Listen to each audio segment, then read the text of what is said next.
Tonight's presentation by Leora Berman, the manager and one of the founders of the Land Between and Turtle Guardians charity, is about broadening our understanding of just how much is riding on the continued health of our ecosystems and that support all life in this incredible part of Turtle Island. Leora studied wetland ecology, soil and water technology at McMaster and Fleming College, and has extensive experience working in a wide variety of fields, including hydrogeological consulting, the sieving of soils for pollution remediation, designing septic systems, assessing aggregate pit extraction permits, and the location of landfill sites, some of them including right here in Haliburton County.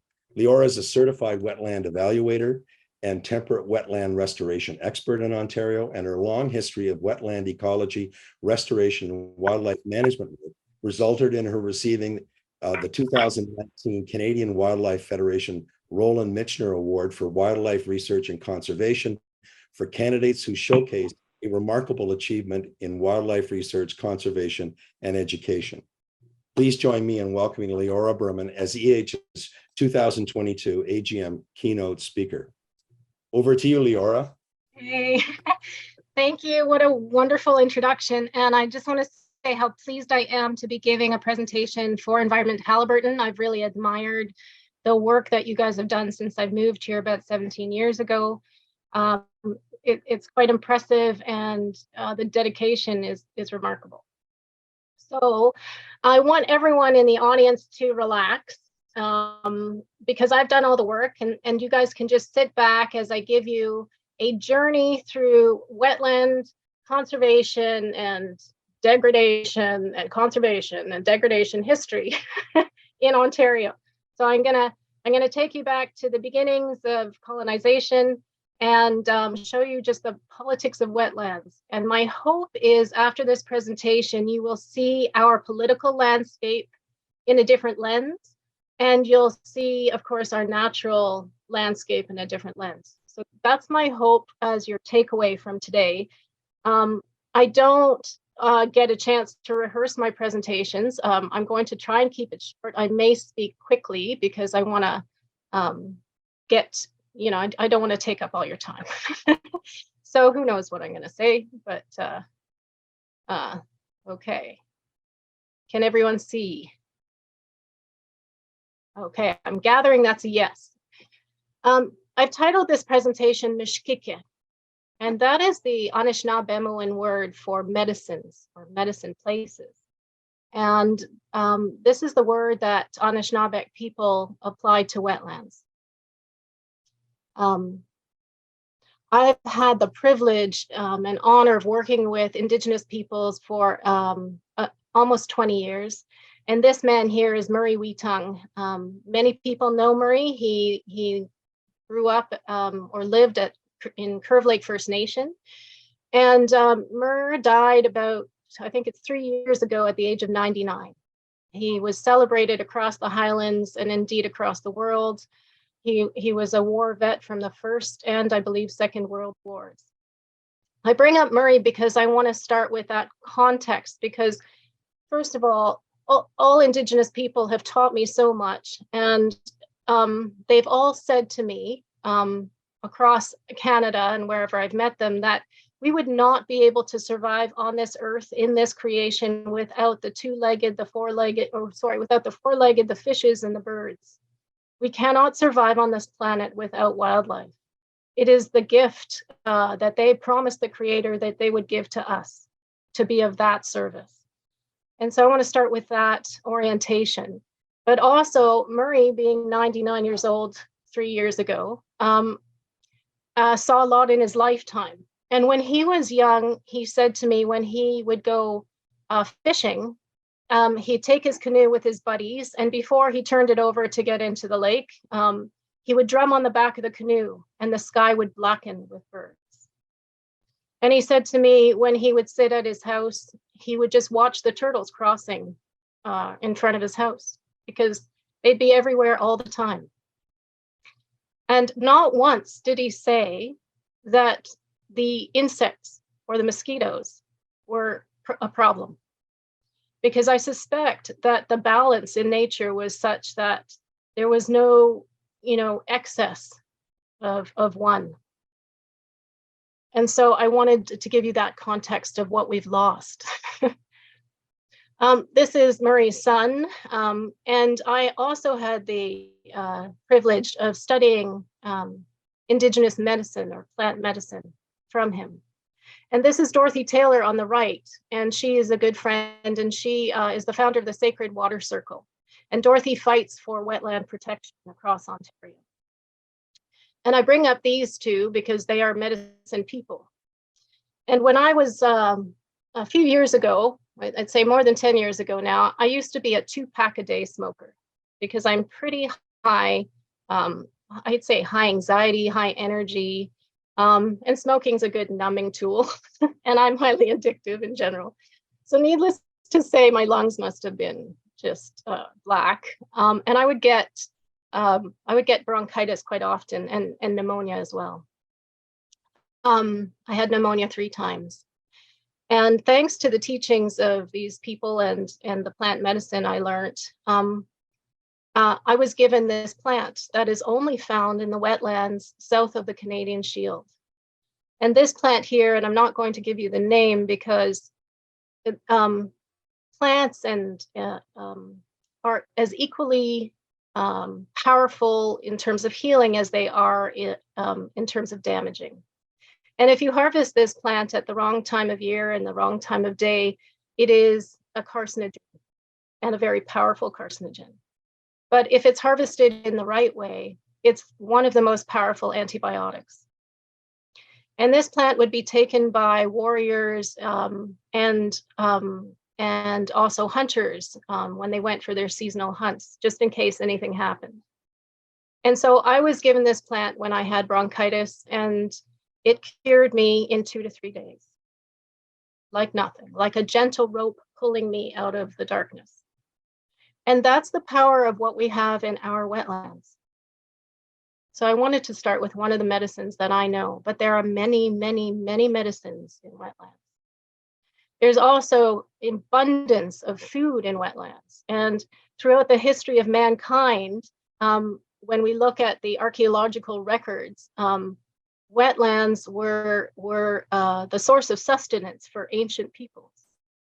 And somehow we lost that. And I'm going to tell you how we lost that. So even today, 40% of the world's population uses rice as a major staple, and rice grows in wetlands.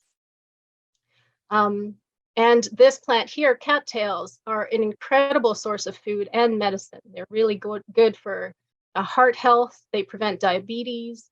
They can be ground into a pulp, or their roots can, and they can be made into bread, a great source of carbohydrates. So that's something everyone knows, this plant, and I don't think you can do too much damage to yourself with it. So wetlands are extremely rich ecosystems. 70% of Ontario's fish and wildlife rely on wetlands at some point in their life cycle. And you may say, I don't like wetlands plants, they're stinky. And if you get rid of them, then maybe you won't have beaver. And 84% of all the water in the highlands is actually beaver controlled. And that includes lakes.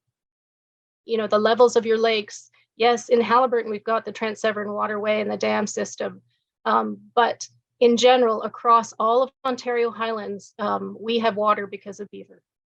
And I can't talk about the wetlands without talking about beaver. And beavers have sort of an equal history to wetlands in terms of love and hate and utility and annoyance.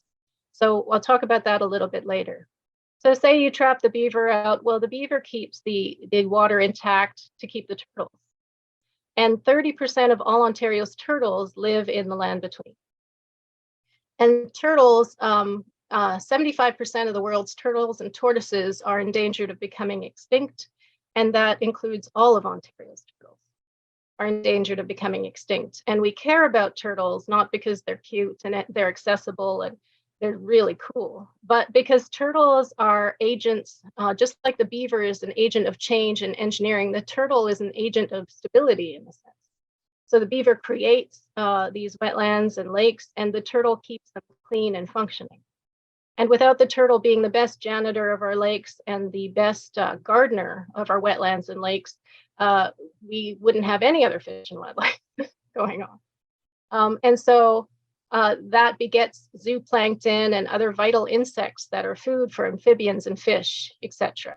And that also supports all the plants, etc., support moose and waterfowl. And the list goes on. So on the right of this screen, you'll see sort of the interaction of the food web. And I call playing with the food web or a habitat playing Jenga.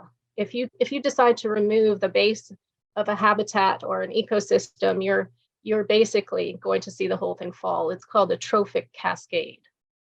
And in a University of McGill, it was discovered that wetlands provide wildlife and biodiversity related ecosystem services at a value of over 20,000 per hectare per year. So for people who like their stats. So wetlands are extremely dynamic. Maybe some of you don't know what I mean by a wetland. A wetland in Canada is defined as an area that is flooded for more than 45 days a year, and that is because the flooding removes oxygen from the area so that anything that falls in that ponded area, it becomes organic matter. There's a whole chemical process that makes that sort of more acidic as time goes on. And then you get this lovely organic soil and spongy sphagnum mosses and peat. In Canada, there's 4 types of recognized wetlands, or in Ontario, there are swamps, marshes, bogs, and fens. And the position of the wetlands, whether at the top of a watershed or along a river or along a lake, really affect the function of the wetland, or they determine how that wetland supports. So wetlands are very old. The older the wetland, the more sphagnum spongy moss there is and the more peat. So they start maybe with beavers, and that would be a marsh. And as there's less and less oxygen in the water, all these functions happen to increase the acidity and increase the organic matter and essentially make those spongy soils. And bogs would be the oldest type of wetlands that are extremely acidic. And there are legends in England of people who fell in the bogs, and they call them bog people, and they become pickled and red. And you can send in a snapping turtle with a leash around its neck to find the drowned bog person and pull it out, because snapping turtles really prefer dead matter because they're scavengers. So that's a bit about wetlands that we find here. Now, wetlands are extremely biodiverse. And that is because they're sort of an ecotone. I'm going to use this example of ecotones to explain why wetlands are the most biodiverse ecosystems in the world, and indeed Haliburton as well. So ecotones are areas where 2 different ecosystems or features overlap or meet. And so in a wetland, you've got upland meeting lowland. But I'm going to use the example here in type 1. If there's more and more features meeting. These are the different types of ecotones. In type 1 ecotone, if you've got, for instance, a grassland and a forest right next to it. So you've got 2 types of ecosystems or habitats. If I walk along the edge of this grassland, or if I try to blaze a trail, right there, I'm bitten to death by mosquitoes. And why am I bitten to death by mosquitoes there? Because there are grassland-loving mosquitoes and there are forest-loving mosquitoes. And so I'm bitten to death by 2 kinds of mosquitoes. And if there was another habitat feature or a physiographic feature, a geology feature like a river, when I took a little walk at the edge of the forest in the meadow and I was by the stream, I'd be bitten by 2 types of mosquitoes and black flies. And if there was a lake right next to that feature too, I'd be bitten to death by 2 kinds of mosquitoes, black flies, deer flies, and maybe horse. And if there was a wetland as another habitat, because they're so biodiverse, then likely everything would be balanced because there's so many aerial insectivores that like to eat mosquitoes. So those are the complexity of ecotones.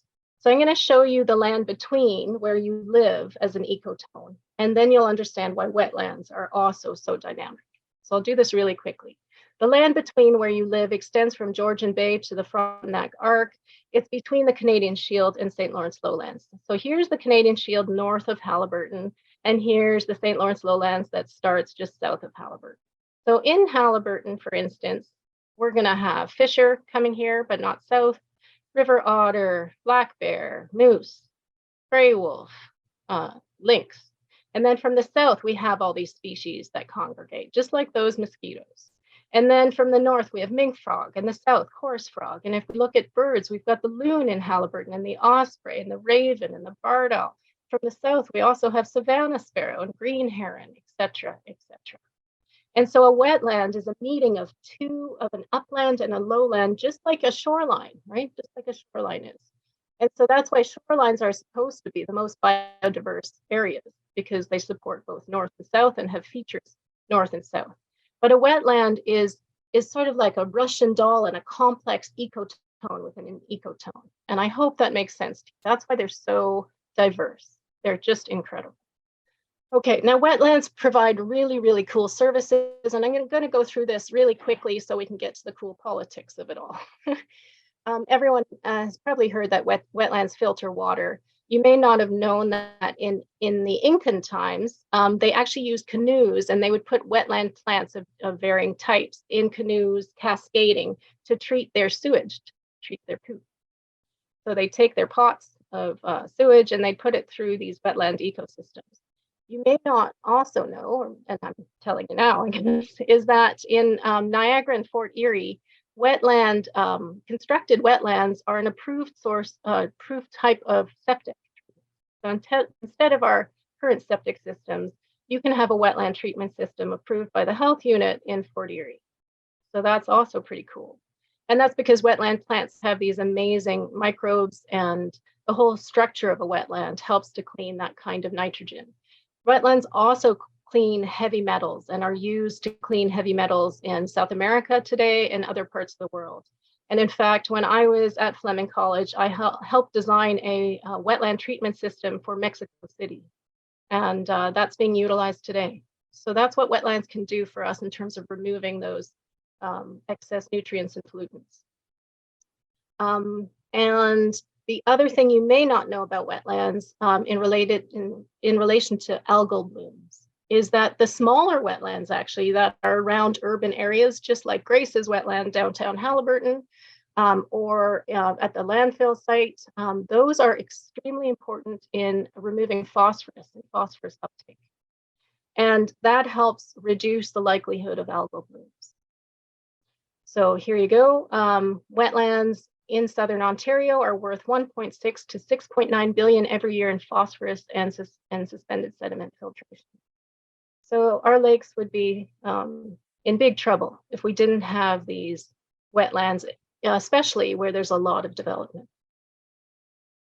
The other thing you probably have heard is water regulation, their role in water regulation. That's because those lovely spongy soils can hold 10 times their weight in water. And so they soak up excess waters, but they also contribute to base flows and streams. And climate change, we're seeing more droughts and more floods and more droughts and floods.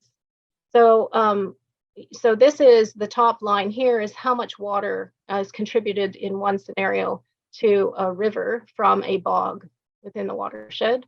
So just as an example.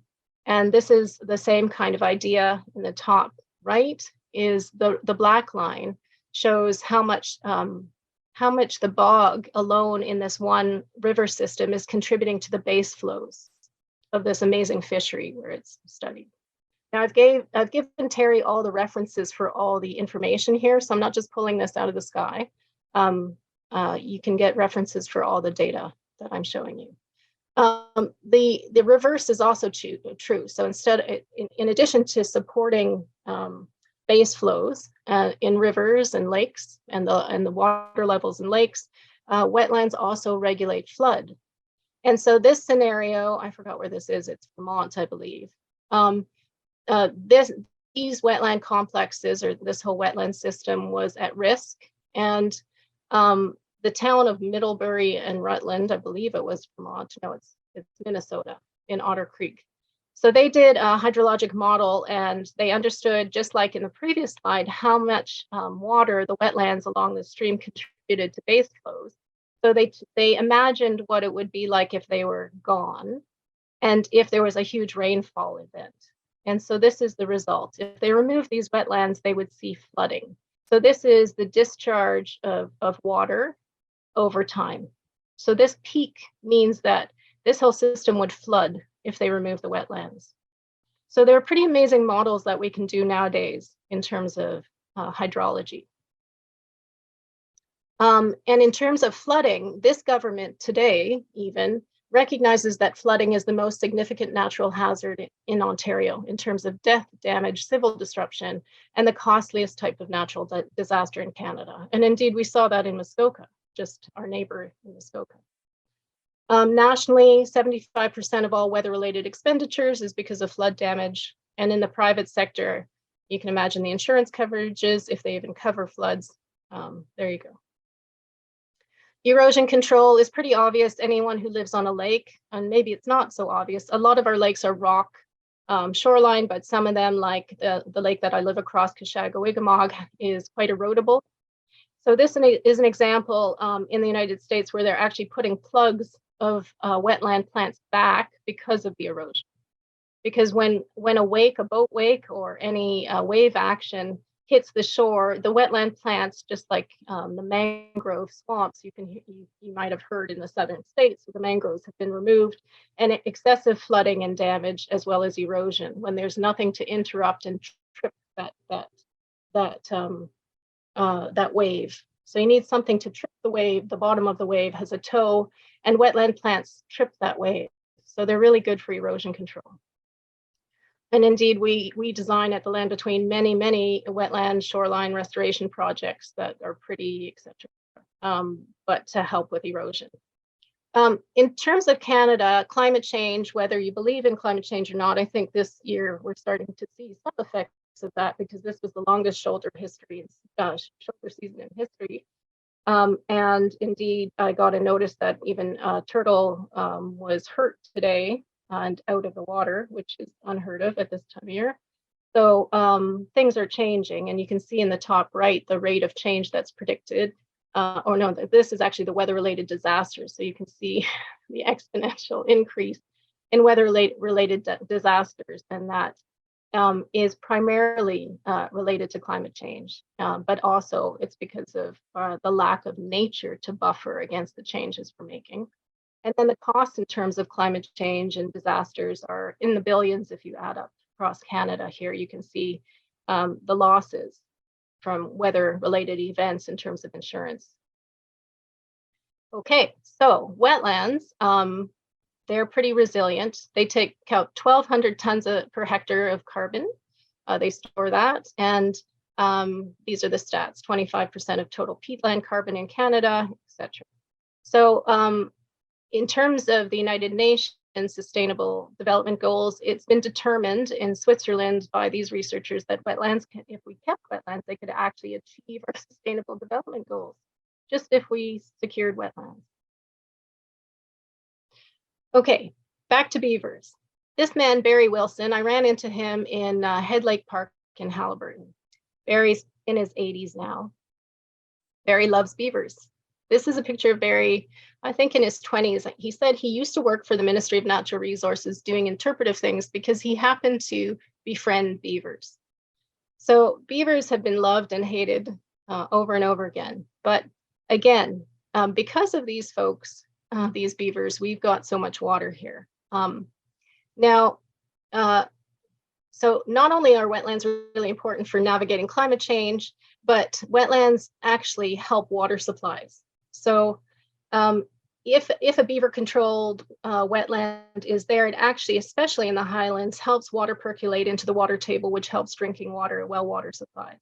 So that's really important. And beavers are actually quite easy to work with if you get to understand them, just like the geese were easy to work with at Head Lake that I helped deter. So you can actually design projects, and this is for municipal road departments, etc., to actually direct the beaver where to build that dam instead of getting rid of the beaver. So I'd like anyone who's interested, and I gave this to Terry as well, the beaverinstitute.org is very interesting to take a look at. And again, wetlands are resilient to catastrophes. So They are microclimates that are more resilient in the face of drought and flood and cold and heat. And so they're refugia for wildlife. So they've got internal processes that can buffer that. What's interesting in terms of this screen, because I don't want you to spend the entire time reading all these words, I'll read them to you at the very bottom. Both waterfowl and non-waterfowl species, including species at risk, were found in higher occupancy in conserved wetlands compared to unmanaged wetlands. So that is from the North American Waterfowl Management Plan. So that's just something to note. You know, let's just work hand in hand with nature instead of think that we know better than nature. And the last thing that wetlands do for us, and that includes lakeshore wetlands and riverine wetlands, is they provide access to nature. They're so biodiverse, we get to see a lot in nature. I always said I'd prefer living on the shore of a wetland than a lake because I see so much more.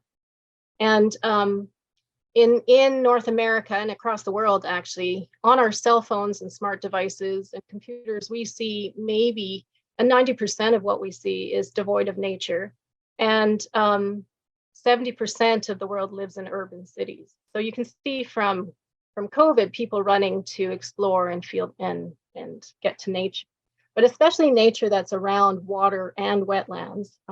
There's been studies done, and these are the references. And even at Trent University, Dr. Lisa Nisbet has done amazing research on our connection to nature when we're around wetlands and water. So I implore you to look at that. Okay, so now we know all these cool things about wetland, but our knowledge wasn't as good in the past.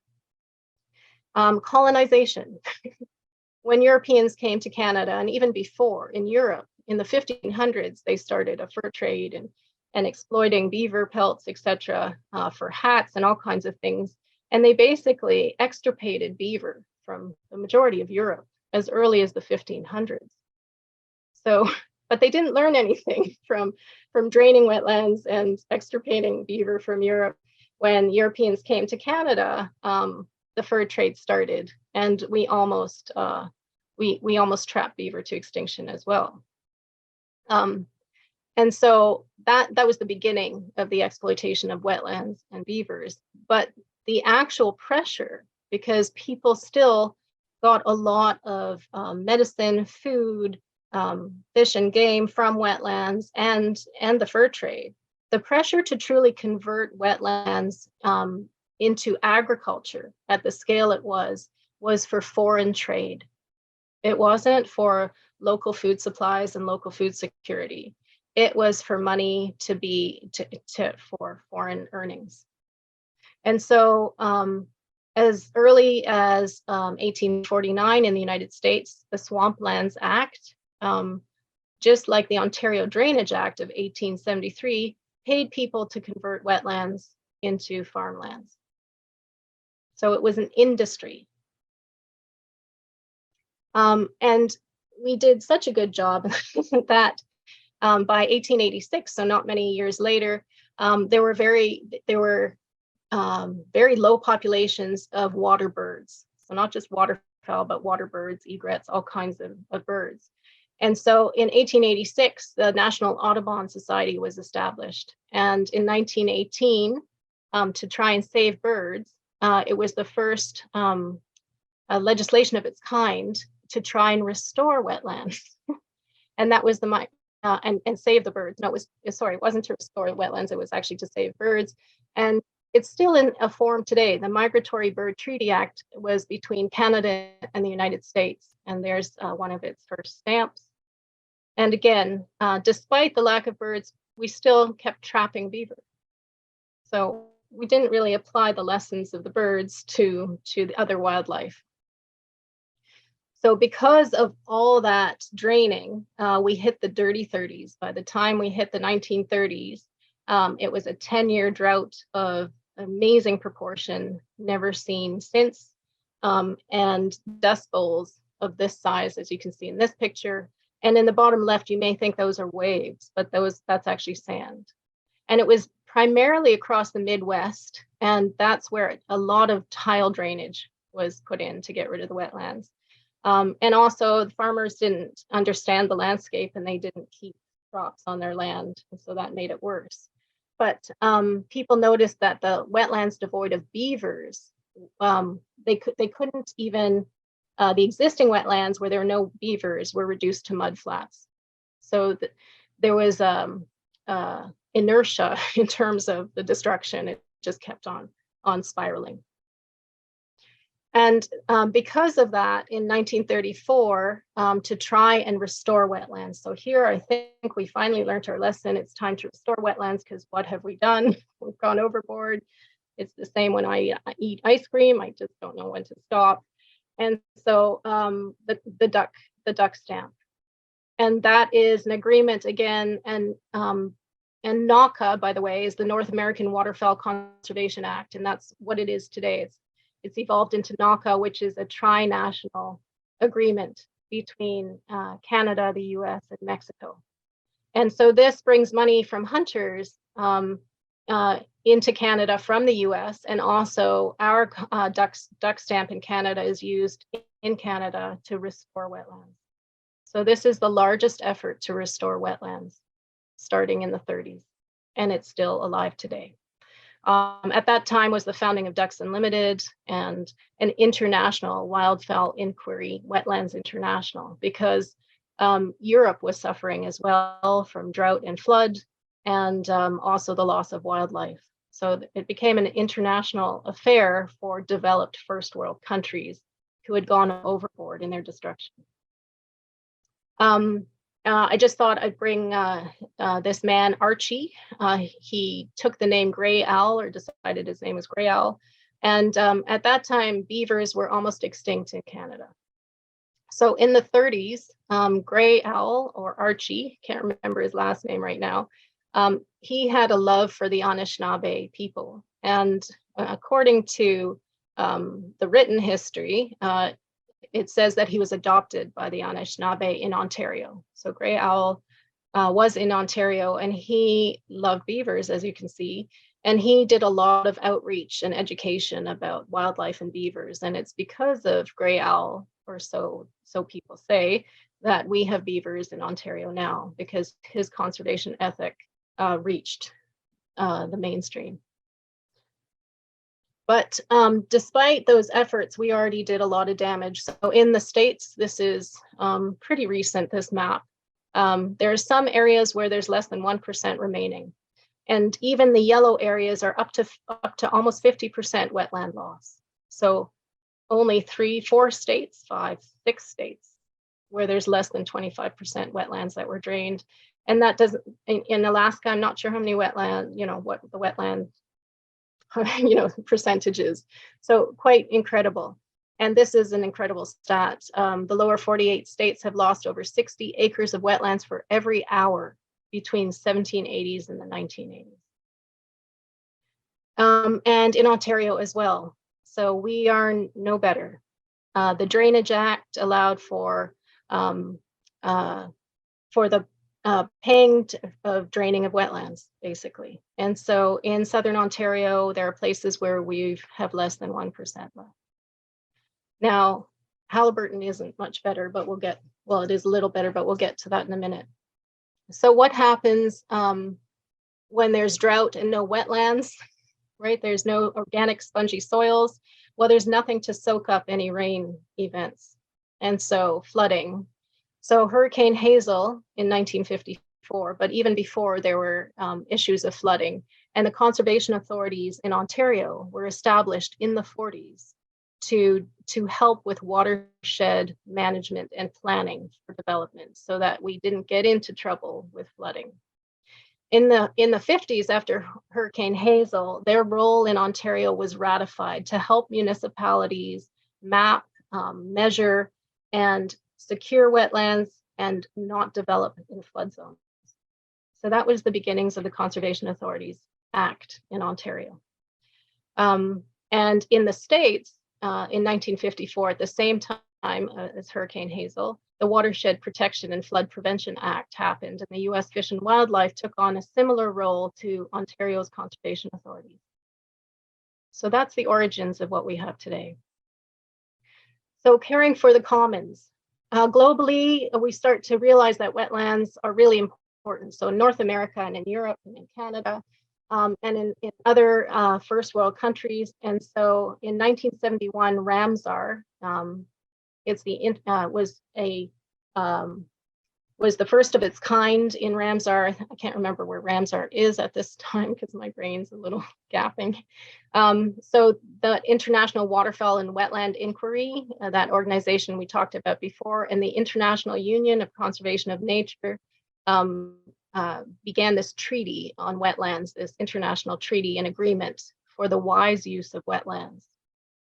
And Ramsar, the convention in Ramsar also set out standards for inventorying and evaluating wetlands so that we wouldn't destroy really important sites and that we'd know what wetlands were left and where they were. And in fact, North America was a leader in classifying wetlands to protect the most important. And soon after, not so soon, but in '84 is when the Ontario Wetland Evaluation System was begun, so that we too could make sure we were at least protecting important wetlands that held the commons.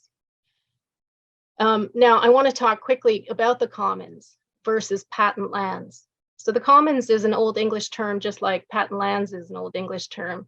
And the commons refers to things like fish and wildlife and recognized habitats that no one really owns because they're owned in common. So they're very distinct from patent lands. So even if you had patent lands in Old England, if you had a wetland, a headwater wetland, a fish nursery in it, it was understood that you didn't really own that. You can't own a fish, you can't own a moose, you can't own a bird. And so the commons have always been managed from the old times in common law, in laws like we have at the municipal level, there to manage the commons. So that's what what we're talking about when I'm saying the commons. And so Ramsar was to manage wetlands, but the commons, including the wetlands, are to be managed under the provincial policy statements. So this is why these were developed. The provincial policy statements are what Ontario has developed over many, many years that helps direct municipality to identify these commons, these important areas for flood control, for significant wildlife. So they don't have to be evaluated wetlands. They're anything that benefits us as a whole and that we collectively own as a community. And to help municipalities identify these commons that will benefit the communities economically in terms of resiliency and safety, etc., they developed the Natural Heritage Reference Manual as a guide. And that tells municipalities collectively to identify these commons and protect them as environmental protection zones. So the province directs the municipalities to do this. And this is the first line of defense in a community to make sure we're not screwing up, right? So these are called EP zones. And EP zones usually have bylaws that have provisions to protect them. This is not the case in Dysart et al., unfortunately.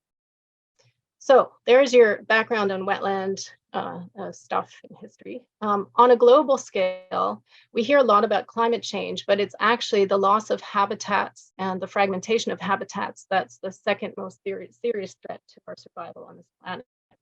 So I bring you back to Murray Wheatongue and my Indigenous friends who have always said we cannot live here without the fish and the wildlife. So, and back to the highlands. So Ramsar is a recognized convention across the world, very esteemed convention and an agreement to protect wetlands that has sort of helped all nations involved, including Canada, direct their efforts to protect these ecosystems. And then it trickles down to the provincial policy statements and EP zones. So many municipalities might think that And part of what Ramsar said is to inventory wetlands, not just assess them and evaluate them. This is wetland loss up to 2019. So maybe people in their backyards or think no one's looking, or municipalities feel like they don't have, that maybe they're not protecting wetlands. But we can see in Haliburton, this is wetland loss recently. So we can actually see what's been lost. Just thought, that was important to share. That we do, it's not that scientists are watching or conservation groups are watching, but these are important resources as the commons that benefit everyone. So because of that continuous loss, in Ontario, we've lost more than 50% of our insects. Now, when I was a kid, and I'm in my early 50s, wherever I drove, even if it was in Hamilton, there would be insects on the grill of my car. And I don't ever see that anymore. That's a huge problem, because like that Jenga board, if we've gotten rid of habitats that support insects, or we're spraying things, or we're turning on night lights that end up hurting insects, there's no food for our birds and our fish and our amphibians, etc. So this has become a real problem. Because of wetland loss directly and roads, we've lost more than 50% of turtles and other reptiles. And I don't know if many people realize, but we've lost more than 70% of our songbirds in Ontario. And that's not just because of wetlands, even though 1/3 of them rely, that's also because of the loss of insects. And then lake trout, there's been many debates over the last almost 20 years whether lake trout should be listed as a species at risk. So we've lost a lot of our fish. Now, the only population doing well in terms of our wetland dependent wildlife are waterfowl. However, in the North American waterfowl conferences, the scientists are really concerned because the continuing loss of wetlands means that they think waterfowl will become endangered again, as they were in the 20s. I want to bring up that we still experience drought and flood, so Muskoka flooding, and before I moved to Haliburton, I worked in Aylmer district of the MNR, and my job was actually to work with farmers to restore wetlands using the Drainage Act that drained them in the first place. And that was to hydrate their crops, underground, so sub-irrigation of crops. And 83 farmers signed legal agreements with me under the Drainage Act to rehydrate wetlands. And so that swell of support meant that I was able to convince Sid Vanderveen at the time, who was head of the Drainage Act, or OMAFRA, to change the Drainage Act in Ontario. And it no longer pays people to drain wetlands unless there's an assessment of need and impact. So there are efforts in Ontario that we're not hearing about because the damage is extreme. Another note about draining wetlands is those peatlands, and 90% of Ontario's wetlands are peaty. They may be great sponges and great for filtration, but their peat is highly flammable. In fact, I had recommended peat to help some of a shoreline restoration project this summer. And we told the landowner to continually water the peat and cover it, but her contractor did not, and it ignited. That's how flammable it is. So in terms of climate change and all these drought and heat events, etc., when you drain wetlands or when you remove beavers, you're creating a fire hazard. So we don't need more forest fires. Okay, I'm going to move to Grace because time is ticking. Grace, the oldest female snapping turtle on record in all of cottage country. This is one of my staff when we measured Grace, and this is Grace again in front of the high school. She was an international icon, actually. And in the herpetology world, we all know each other, and turtles like Grace are very rare. I called her Grace because she had one eye, and because based on her size, she was well over 125 years. And she could have been as old as 200 years. We would have no way of knowing. And we only knew that she was that old because of Ron Brooks, who worked at Algonquin Wildlife Research Station and was a professor at University of Guelph. He studied aging and sizing of turtles for more than 40 years. And this is the only place in Ontario in the Highlands that you can actually estimate an age of a turtle, because they grow differently in different climates. So south of here, they grow differently. We monitored for Grace because we knew she hibernated very likely on the privately owned side of this wetland, which it was and is an EP zone. We saw Grace going into her hibernation site and helped her actually across the road in this wheelbarrow because she was so bloody heavy. And we saw Grace emerging from the wetland. Now this is May 26th, 2 years ago. So I have that recorded. And turtles usually stay in their hibernation site, and they may mate, etc. And they don't, when they emerge, they're groggy because they've spent months under water in quite freezing. And even though their metabolism is very slow and they're very vulnerable because they don't move very quickly, their hearts beat a few times a minute, they still build up lactic acid in the spring. So it's very unlikely a turtle would be moving fast anywhere in the spring. They usually come out and warm up quite slowly and get rid of that lactic acid as their metabolism warms up. Now, the thing about a hibernation wetland for a snapping turtle especially, but even most turtles, is it has to be it has to have very specific features. And so a hibernation wetland, turtles usually choose smaller pocket wetlands that have a good ice over, because they want to stay just below freezing under the ice, but they want to stay as cold as possible so they don't have to expend too much energy, because they've got to make whatever energy they have last a long time. That ice also creates a nice shield between them and what's going on outside. So when they find a hibernation site, and it's likely that they find hibernation sites from pheromone trails.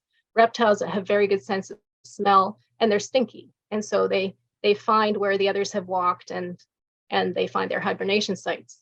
A turtle knows their territory or learns their territory, including their hibernation site, when they're very young. Like you and I are learning our languages when we're 0 to 4 and learning how to recognize our family members. A turtle is learning its territory.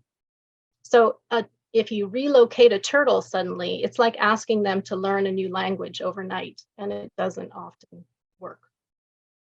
So a turtle is not adjustable. You cannot simply let turtles adapt. And a snapping turtle, studies show, will hibernate within 1 meter of where they hibernated the year before. So it is very likely that Grace has hibernated in this wetland for over 200 years or over 125 years, or however old she is. And indeed, mapping shows that this wetland existed 200 years ago, because we have mapping from the Trent Severn Waterway Archives, the Trent Valley Archives, to show that this was always a wetland. And if you look at the hydrology, et cetera, it was. So this was Grace's wetland. Unfortunately, in Haliburton, or in Dysart et al., there's no provisions within the existing bylaw to protect those commons that were identified, those EP zones. And so Grace's wetland was filled in quite significantly, but especially last winter, quite a lot of fill. Now, when you place fill in the winter on a hibernation site, the turtles are entombed in that hibernation site, right? They don't come out unless something strange happens, and they can't move very quickly. So we don't know if the fill was placed over Grace or not. But there was, when we called the bylaw officer, there was nothing that the bylaw officer could do because there weren't provisions in the official plan. That's how important municipal planning is. So whether Grace made it out or not, because we had an obscure report in the spring, but turtles are creatures of habit. All their habitats are like rooms in their house. I would say that their hibernation site is like their bedroom. They go there most regularly. But the other sites where Grace has been found every year for more than 40 years, each year, she did not show up at. So we're assuming that Grace is no longer with us. And that's a significant loss. That's not only a significant loss because it was Dysart's icon. She was recognized around the world. But it's a significant loss because adult turtles of that age are now more than ever extremely rare, and they're essential for the stabilization of the population, because less than 1%, in fact 0.06%, so that's less than 0.0, that's less than 0.1% of hatchlings or eggs will survive to become hatchlings, and hatchlings survive to become adults. And because of that, it takes about 60 years to replace one turtle if it's lost.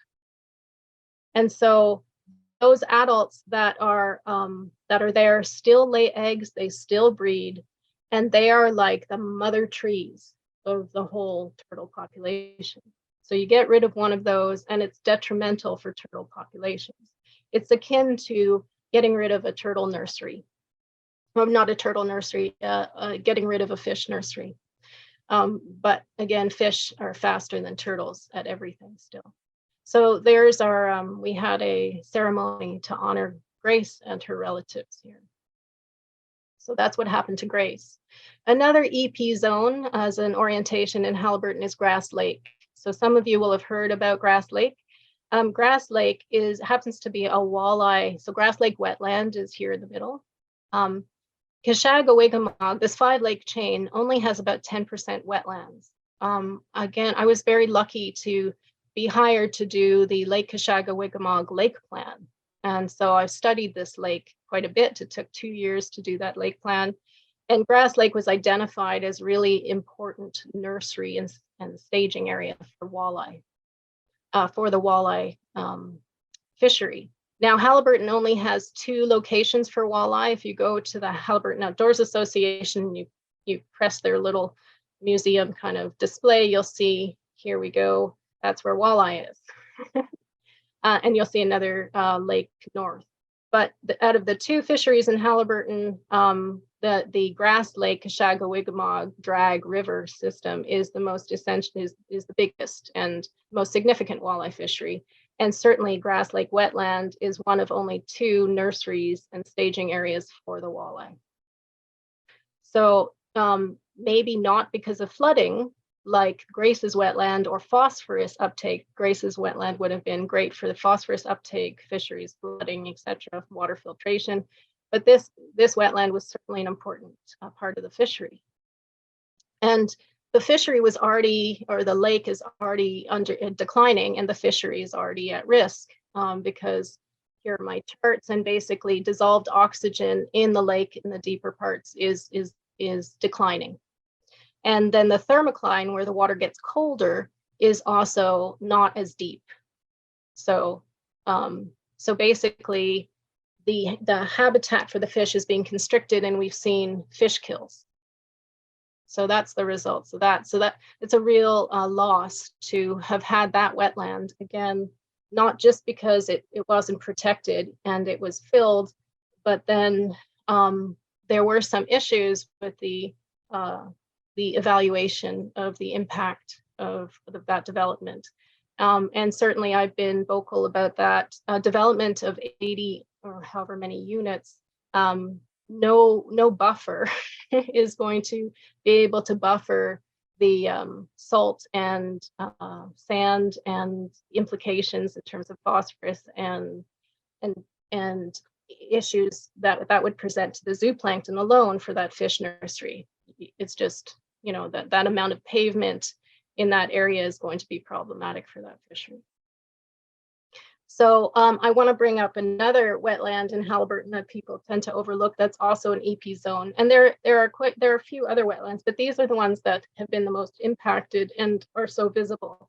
And this wetland is really important for heavy metal uptake, water filtration for all of Kashagawigamog and the 5-lake chain. And this is the industrial park wetland. It is an EP zone, and you can see lots of filling happening. And you can see that even though it's an EP zone, because there's no provisions in the bylaw, also the buffer around the wetland is not intact. Usually EP zones would have a buffer area where you just like a provincially significant wetland you wouldn't want to develop.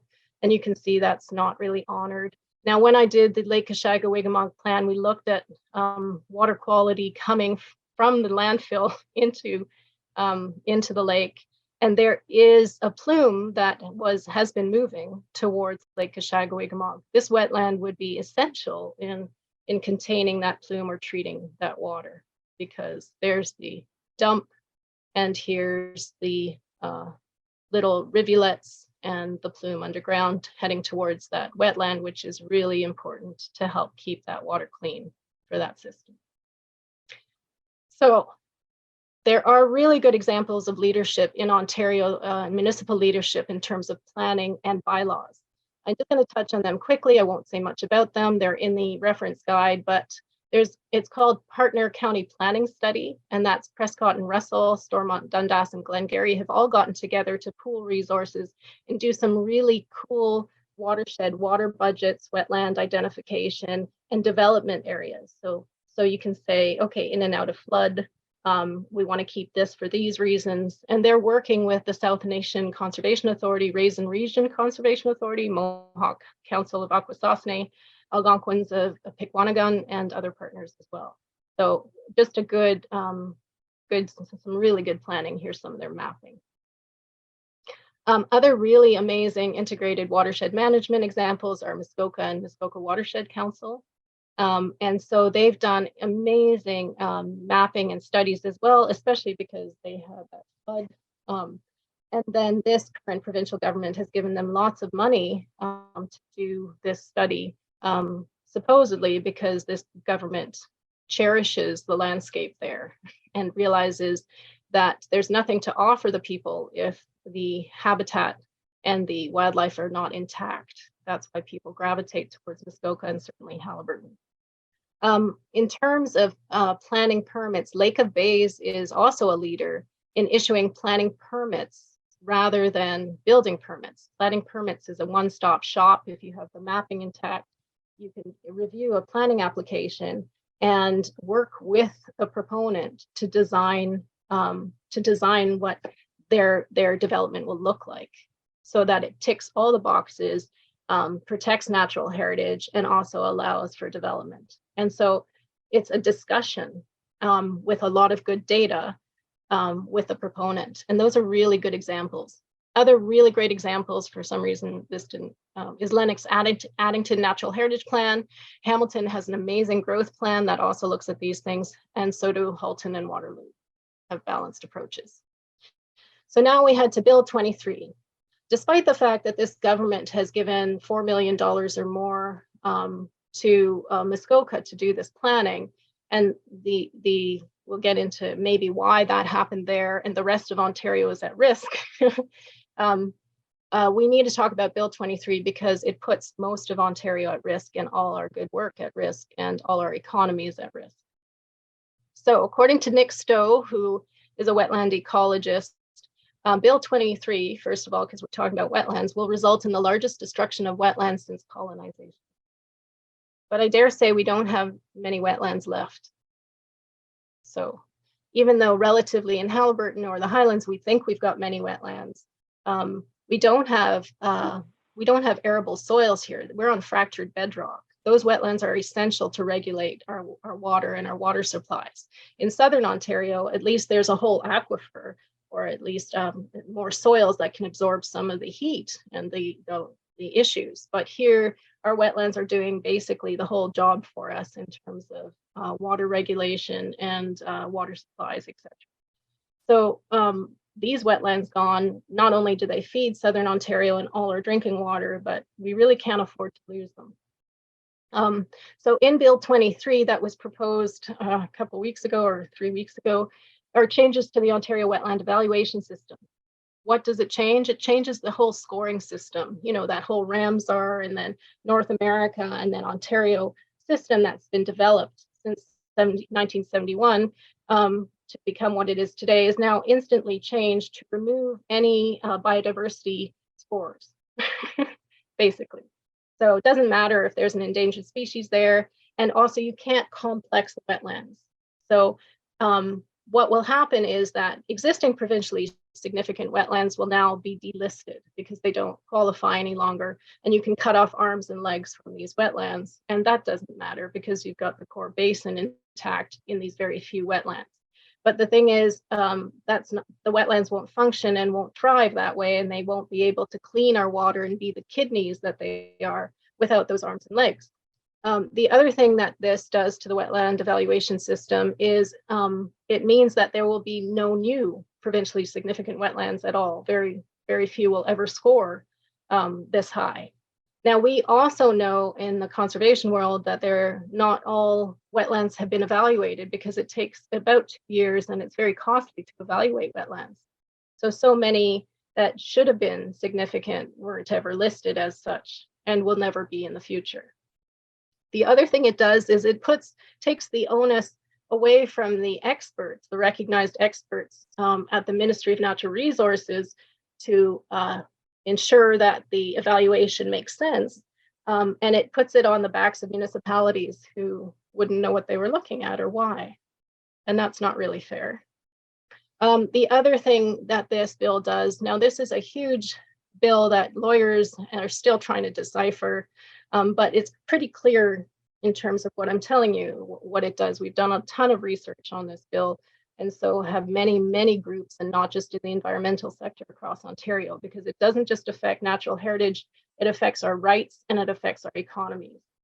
So Bill 23 is known as More Houses Faster Bill, something like that.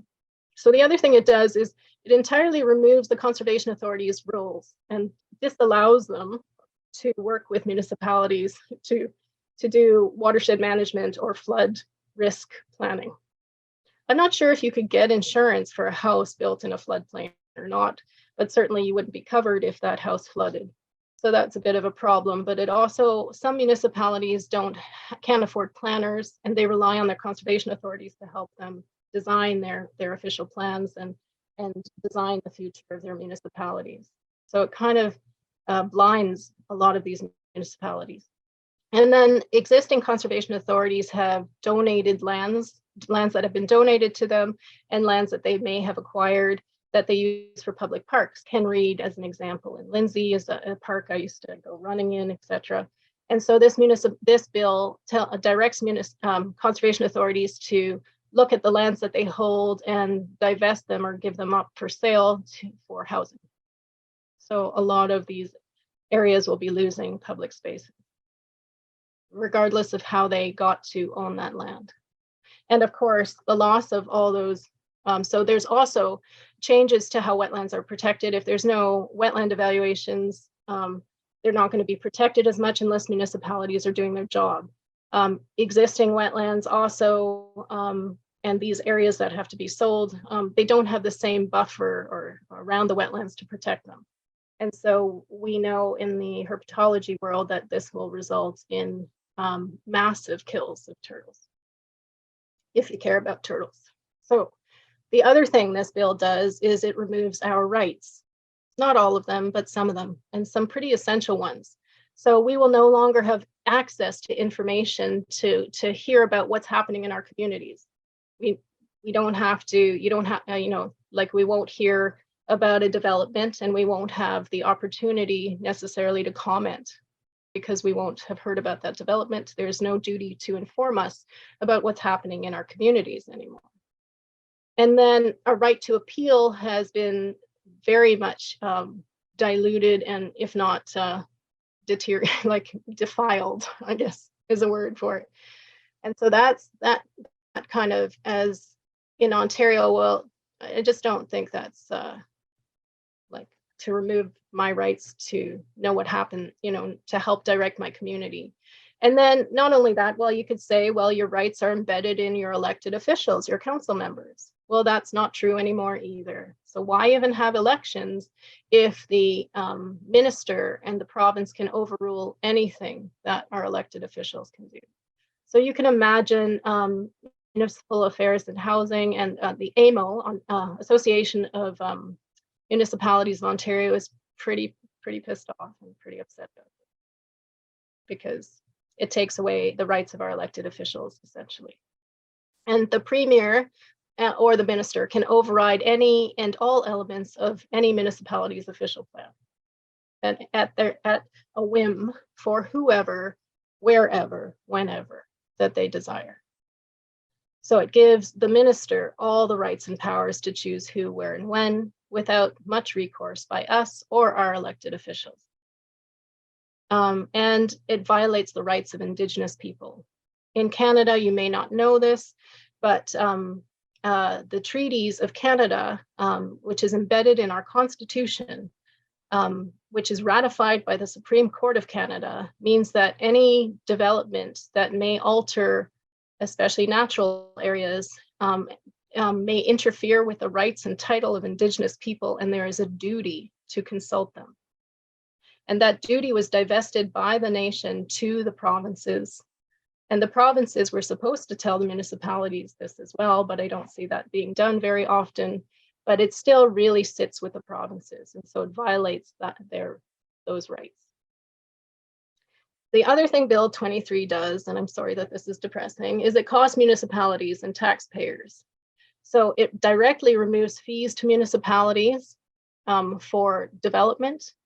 Meanwhile, all the development that it's going to open up across Ontario. Now, this is not just the green belt. This bill may change the workings of certain greenbelt municipalities, but across Ontario, it removes fees, and yet it increases demand for services. So landfill sites, roads, in some municipalities, they have garbage services, but all these services, and some municipalities have septic and sewer, but certainly to service all that new housing, who's going to pay for it? The taxpayer. And so people are up in arms about this. In other areas where this is more pertinent, it removes rental controls, it removes site plan agreements for certain sizes of developments. So, you know, there goes official plans as well, and there goes a whole bunch of things, and heritage designations. It effectively will remove farmlands in the last critical areas where Ontario is still growing food. Canada imports more food than it grows, including meat. And we have a whole food security portfolio at the land between, and we're pretty fragile in terms of our security, in terms of food in Canada and Ontario. And so this is not a good idea. And then some people will say, well, look at all the immigration the national government's allowing, like doubling up on immigration, and aren't we in a housing crisis? The funny thing is, all recognized experts have already weighed in on this and have crunched all the numbers and have looked at all the mapping and looked at all the zoning. And they've all indicated, first of all, for immigration that's spread across the entire country, but even if Ontario was to get a big chunk of that, and including the housing crisis, there's ample room within the Greater Golden Horseshoe Greenlands already, especially if you increase density. So there's the need for this bill is really kind of thin. The other things to note is that the Standing Committee on November 17th dismissed hearing our elected leaders, municipalities, people from AMO. They kind of shut them down. So they listened mainly to major developers' comments. So it seemed to be very closed ears, one-sided, and in favor of developers, of course. So a business transaction, I guess.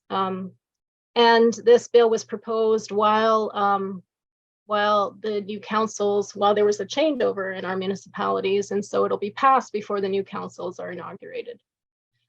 So the bill, a similar bill was proposed in 2018, I think that it was, and when the councils were sitting, and municipalities across Ontario and AMO went ballistic, and so it was repealed. So to present a similar bill, and with more moving parts and more kind of hidden changes, while no one's there to yell back, is not really.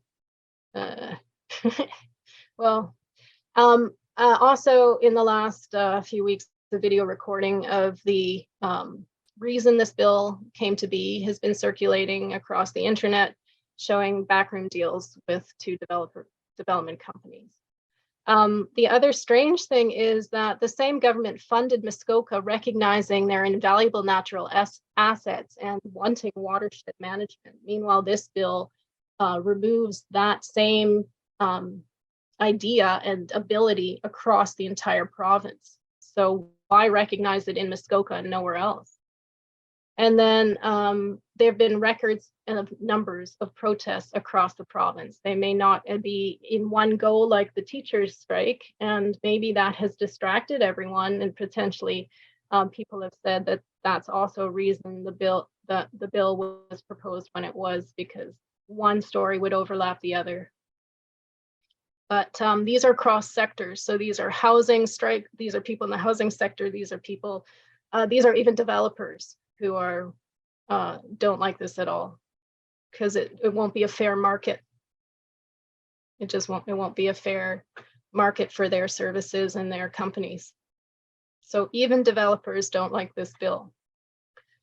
So to the end of my presentation almost, solutions, housing densification in the Greater Golden Horseshoe for that, with the provincial policy statement staying intact, because the thing is, we understand that there'll be changes to the provincial policy statements that again have been formed over this history, and our learned history and all the lessons we've learned, and the legacy we'll leave is going to be in jeopardy unless, like, all these heritage pieces stay intact, like the provincial policy statement, EP zones, our official plans.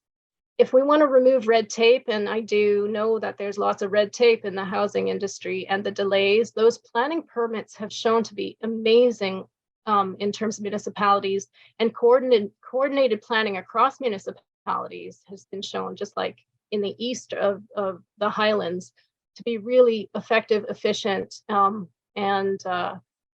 balanced. Like, it achieves a really cool balance. Watershed models and appropriate zoning bylaws, of course, especially in Dysart, but there's really cool zoning bylaws as well that Muskoka's developed. So bylaws are not like the 10 Commandments. They're not written in stone. Bylaws can talk about process, and they're not about black and white. If they can be really process oriented. So there's some really good examples of bylaws out there. Support conservation authorities, or in areas like Haliburton where we don't have one, we can look to Watershed Council. Muskoka Watershed Council is an outstanding agency, and we can have similar support in Haliburton and the Highlands. Demand our rights and transparent processes for our commons, and rescind and gut the bill. The bill also talks about offsetting. Offsetting does not work. You cannot replace a wetland with another over and over again. It's been a disaster. You can't really move turtles. So, you're not going to have janitors and gardeners to take care of our wetlands. But more than that, you need 11 times the size of one wetland lost to sort of replace the services it offers. And my last note, this is from Ramsar. Thousands of millions, probably hundreds of thousands of millions of dollars are spent each year in the industrialized world in order to restore the hydrological and biological functions which would be free of charge if wetlands had been considered. And that's the end of my talk. So thanks for sticking around. Terry, I pass it to you. Okay, well, thank you. Well, thank you for that. Was a tremendous sort of, wow, a huge distance you've covered in a quite a short period of time. And so I thank you for that. And we've got a number of questions which we're going to pivot to now. And I just want to remind people that if you've got a comment or a question, please put it in the chat. And we have 15 minutes or so of questions that we can take now. And also I'm just going to start probably largely in sequential order, and just go to the chat box. There is a question that had to do with the plume in the industrial park in Haliburton, and someone is asking what is in it, and where is it advancing to? So the plume generally most pollution underground would move southwest, depending on what's happening underground. So this is moving south from the landfill, but it's quite extensive, and it is reaching to the edge of Kashagawigmog, or the Grass Lake, top of Grass Lake, where it connects to Head Lake.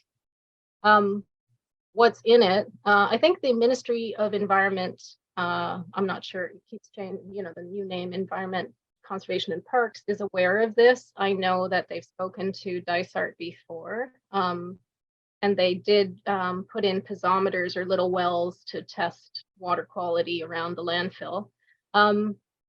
There's lots of heavy metals and boron and all kinds of stuff in that. That's what's happening. Again, if it weren't for that wetland in the industrial park, it would be pretty nightmarish. You can talk to some of the business owners along the industrial road, and their water quality is pretty poor. I certainly wouldn't drink it, but Yeah, I understand. Somebody put in the chat box that the leachate from the landfill, that the industrial park businesses have been on bottled water for quite some time, rather than relying on any wells that would tap into water that would be contaminated by the leachate. Yeah, but it is moving south, and so that wetland is essential to buffer that, because cattails and a lot of the other plants in the wetlands are very good at uptaking heavy metals. What that's doing to the wildlife in that wetland, there's lots of turtles, waterfowl in that wetland, and other species. I'm not sure how they're faring. But to restrict that wetland further is it's already been damaged a bit, that wetland, and to restrict its hydrology, you want it to be a healthy, spongy kidney. So and I would just, I don't know if that's why it was designated an EP zoned wetland, but it's a pretty important wetland to keep that plume in check. There are other ways also to help treat that plume. And again, those piezometers, or there's wells that can pump and treat. It's quite expensive, but it pumps the groundwater out and treats it and then circulates it back. And that's pretty expensive. Now you mentioned, sorry, you mentioned with respect to the Grace wetland that there had been a lot of infilling that had taken place in the year where she went disappearing, or she disappeared. And I noticed in traveling around the industrial basin that there appears to be an encroachment, a continuing encroachment that go from the landowners around the wetland to infill. I mean, to create parking spots, create storage areas, and so on and so forth. They seem to be just simply moving further and further into the wetland. Are there any rules in place that would actually stop? I think you mentioned that Dysart was without the power to do anything with regard to the infilling of the wetland. Oh, Dysart should have the power to. So there's nothing in place right now? So first of all, we had petitioned Dysart, and our petition to save Grace went to Dysart, and it is the second largest petition in terms of numbers of signatures ever in for change.org, which is the organization that helps put these together. So 111,000 signatures on that petition to try and save Grace and get Dysart to put in standard. These aren't even unique. They're not like, they're not like far left or far right. These are just standard provisions. So Dysart could do that in a day, and they could have done that in a day. And right away, because it was already zoned, I don't think legally, but you can ask the town lawyer, that there would be an issue to then stop that fill, because the site was already zoned. The landowner is already aware of their zoning when they get their tax, when they purchase the property. You should be aware of your own zoning on your property. So anyway, that's one thing. Luckily, or maybe not so luckily, but luckily in the short term, is that wetland is home to other threatened and endangered species. And so the Ministry of Environment, Conservation and Parks stepped in because they have to. And so they ask the landowner to stop, and anyone else touching that wetland is affecting endangered species habitat. So that needs to stop. And so a report to the minister is the way to do that. Regardless of this government's new opinions on wetlands and provincially significant wetlands, that legislation supersedes or is higher than the others.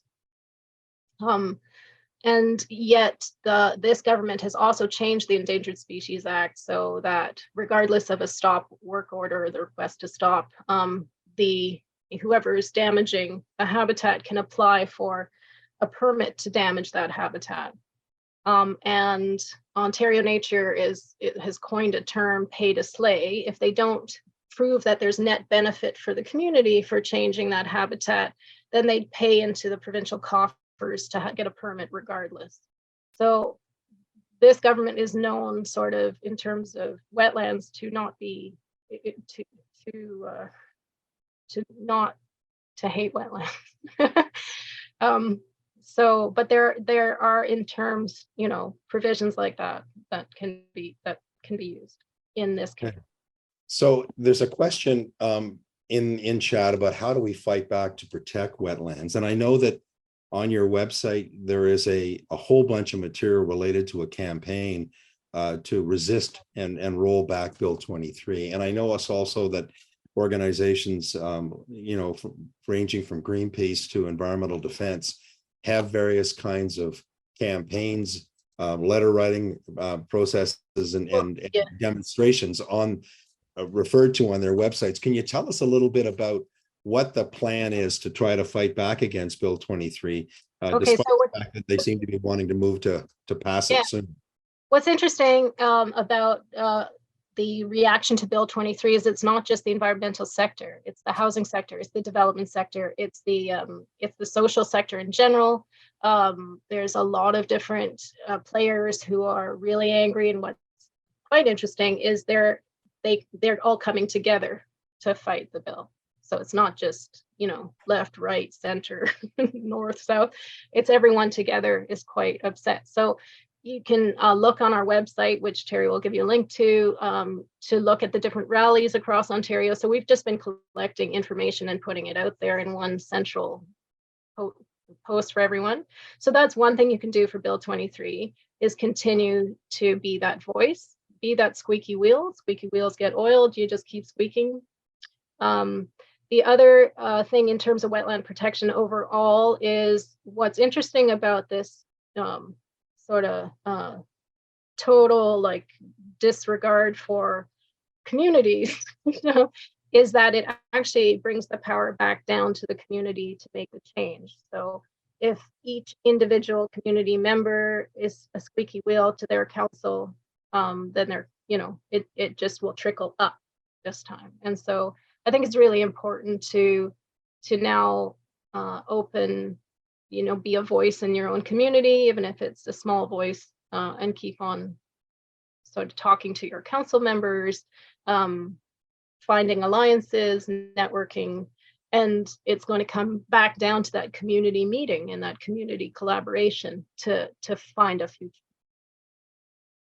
And there's a comment in chat about the Grass Lake development as an example of the kind of the kind of local issue that's bubbling up around the protection of wetlands, and that would just reinforce the need for us to be able to organize ourselves locally to make sure that our councillors get the message that wetlands, that the community wants wetlands protected, that it's an important thing. And I guess the that Grass Lake development, someone asked the question, why do our leaders in the county or in Dysart think that building that kind of an installation of 84 units on the close to the shore of Grass Lake is a good thing in relationship to the kind of values that you're talking about, the walleye fishery, for example, that needs to be protected? I think that's a good idea. Yeah, I think there's a couple of things that went wrong there. It's first of all and foremost why they might think it's a good thing is a lack of context. Because yes, we need housing in Haliburton, absolutely. And here's an opportunity for this many units and this many units for places for people, for lower income and people who really need the housing. And that's a really, of course. So I think a lot of people just went, yeah, that's a win. The thing is that this is why I went through the whole talk. There's ways to plan, and be smart about it. Like they're not smart about it, but there are opportunities in the sidelines that people weren't looking at. So you're just looking at the one road ahead and not at the different avenues you can take. And I think that's what happened, is that there are other green fields and brown fields where development of that size would be a real win and no loss. Also, the other thing that happened here, and I don't know that if it was deliberate, but it would be really strange to me that a consultant company would not understand the role of the Department of Fisheries and Oceans. But a DFO officer was called to the site to look at the fill placement. Now, when the Department of Fisheries and Oceans is called to look at fill, they're only looking to see if the fill is directly on fish habitat. They do not do a assessment of the development, a collective impact assessment on the fishery. They're just looking at the fill placement. That's the extent of the role of the officer. And so this officer came up and said, the fill is not directly on fish habitat. I cannot lay a charge. And somehow that got construed when anyone brought up the fishery in the report by the consultant. And even in the public meeting, the consultant 5 times said, DFO's given us the green light, DFO's okay with this, inferring that there was no impact to the fishery. Now, when interviewed in the paper, that officer or that consultant said that he was going on the word of the developer who had met with the DFO officer. But a consultant in the environmental sector knows exactly what the DFO's role is. So to say that he was just taking the word of the developer, so something's a bit fishy in Grass Lake, or there's a snake in the grass, or I don't know how that term goes, but that was really unfortunate. Now, the other reason it's a good idea to have either a watershed council or this collaborative planning and fulsome planning, where you're using mapping and you're not just doing a map and shelving it, but active, real cool models and using science of water flow and then biodiversity and fisheries, is because then the municipal council would have the ability to actually see, and so would our entire community could say, hey, that's going to do this, but look over across the road. You could put a development there. The other concern I had, so there was very little eyes on the ball, and the eyes that were on the ball in terms of the council, I'm not sure that they had the information they needed. Peer review for an environmental impact study is not a standard review. There's no recipe for how you review one of these things. So that's the other problem. Anyone could review it and go, hey, I liked it. So there's no standard for peer reviews. That's a real critical problem in the Planning Act and for municipalities, is whose voice are they relying on?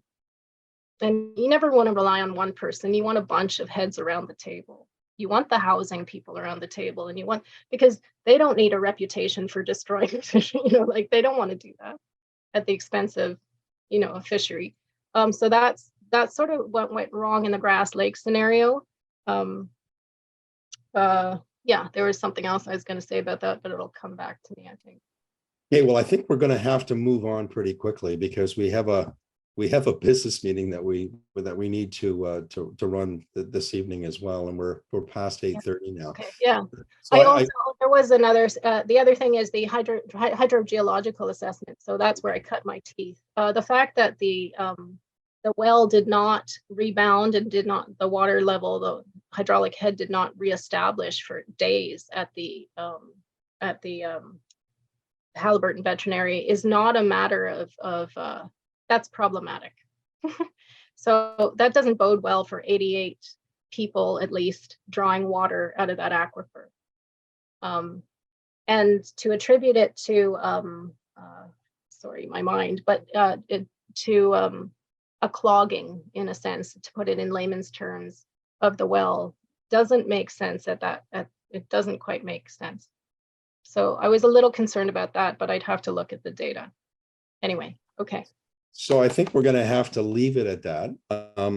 You mentioned a couple of times about a resource list, and we have collaborated on a resource list. And for everybody listening, we're going to be sending that out tomorrow to everybody who registered for tonight's event. We'll be sending a copy of a resource list, which has links to a number of the scientific stuff that Leora's referred to, but also links to the Bill 23 campaign on the Land Between website, but also environmental defense and others. So that'll be going out sometime tomorrow.